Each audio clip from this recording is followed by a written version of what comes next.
네, 가정집에 들어가 여성의 속옷만 훔친 50대 가장이 있었습니다. 매주 여성의 속옷을 훔쳤는데요. 한 곳에서 범행을 저지르면 꼬리가 잡힐까 봐 전주와 완주, 또 김제, 군산 등 범행 장소도 계속 바꿔서 훔쳤습니다. 왜 그랬을까요? 이 남성 변태 도둑이었을까요? 경찰의 설명을 들어봤더니 조금은 딱한 사정이 있었습니다.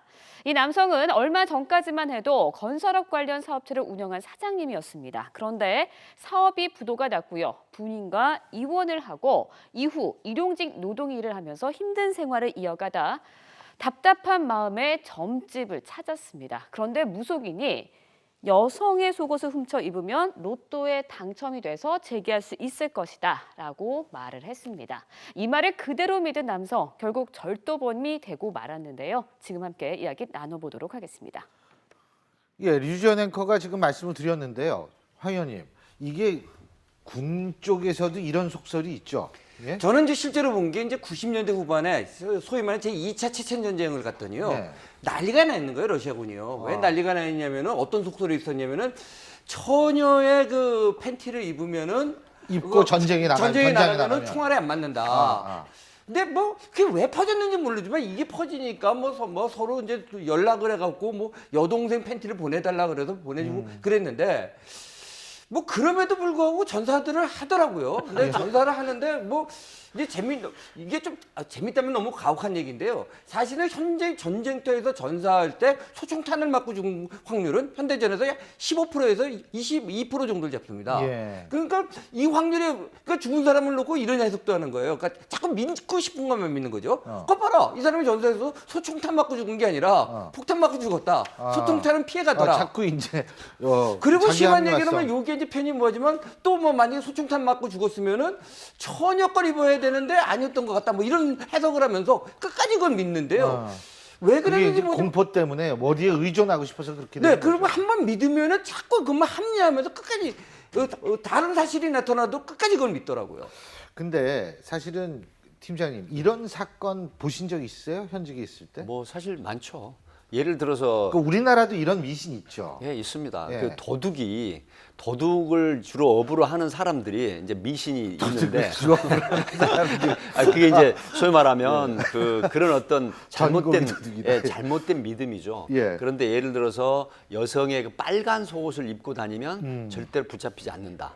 그다음에 현장에서 대변을 보고 나오면 잡히지 않는다. 이제 이런 그 속설, 미신을 믿는 사람들이 많거든요. 그러니까 지금 아까 황 의원님 말씀하셨지만 월남전에서는 20만 발의 그 중에 하나에 이제 쏘아야 사람이 그 군인이 사망을 하고 그다음에 일반 그 전쟁에서는 15만 원에서 10만 발을 쏴야 예. 그 중에 한 발이 맞는다고 합니다. 근데 그런 어떤 속설이 뭐 해당이 없는 건데 이 지금 59세 된 남성 같은 경우에는 사실 건설에서 사장으로 일하다가 결국은 부인하고 부도가 나서 이혼을 하고 딸 아이를 본인이 양육을 하는 걸 맡아서 하는데 결국은 노동 건설 현장에 일원으로 일을 하죠. 그래서 이걸 어떻게 제기를 해야 되느냐 하는데 사실 그때 당시에 이 무속인이 당신은 제기할 것 딱 방법 하나 있다. 여성의 속옷을 훔치게 되면 반드시 로또에 당첨을 한다. 이런 말에 확신을 갖고 하다가 결국은 나중에 20회 훔쳤는데 붙잡히게 된 게 돈을 훔쳐버립니다. 그런데 20여 명의 이런 피해자들이 속옷을 훔친 것은 전혀 신고를 하지 않았어요.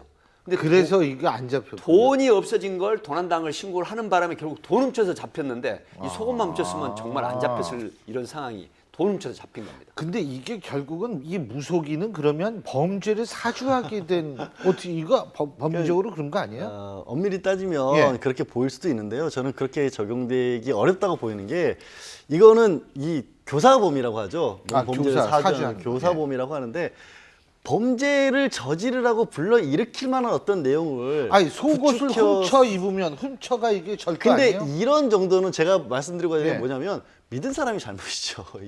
이거를 들었다고 나가서 속옷을 훔쳤다는 거는 저는 범죄 의사가 없는 사람에게 범죄 의사를 불러일으키는데 이런 얘기를 듣고 범죄 의사를 가졌다는 건 저는 무속인에게 책임을 물을 수 없다고 봅니다. 왜냐하면 그런 얘기도 하잖아요. 우리가 실제로 뭐 인과관계라고 하는데 정말 구슬해서 사람을 다치게 했다? 사람이 다쳤다고 무속이 처벌 못하는 거와 마찬가지겠죠. 이거는.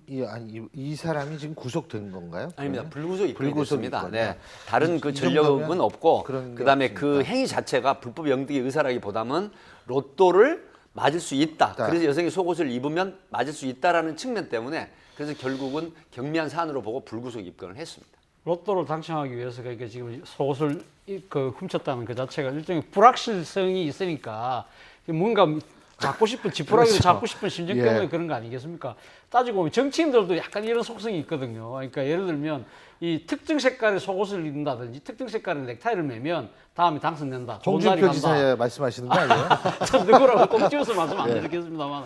그러니까 뭔가 좀 불확실한 걸 하는 사람들은 예. 뭔가 좀 친적 뭐 슈퍼 파워를 믿고 싶어하는 그런 경향이 있는 거죠. 그러니까 서로 비슷비슷하게 통하는데 예. 이런 식으로 이야기를 해서 이야기가 되다 보니까 이분은 지금 바늘 도둑이 소도둑된 케이스지 않습니까? 글쎄요. 그러니까 상당히 잘못 풀린 케이스네요. 근데요, 지금 로또 말씀하시니까 제가 한 말씀만 꼭 드리고 싶어요.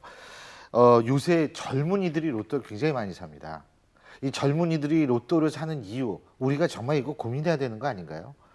그렇게 막연한 희망을 걸 수밖에 없는 이 청년 실업 문제, 희망을 잃고 살 수밖에 없는 우리 젊은이들. 정말 우리 기성세대들 그 부분에 대해서는 정말 좀 진지하게 고민했으면 좋겠습니다.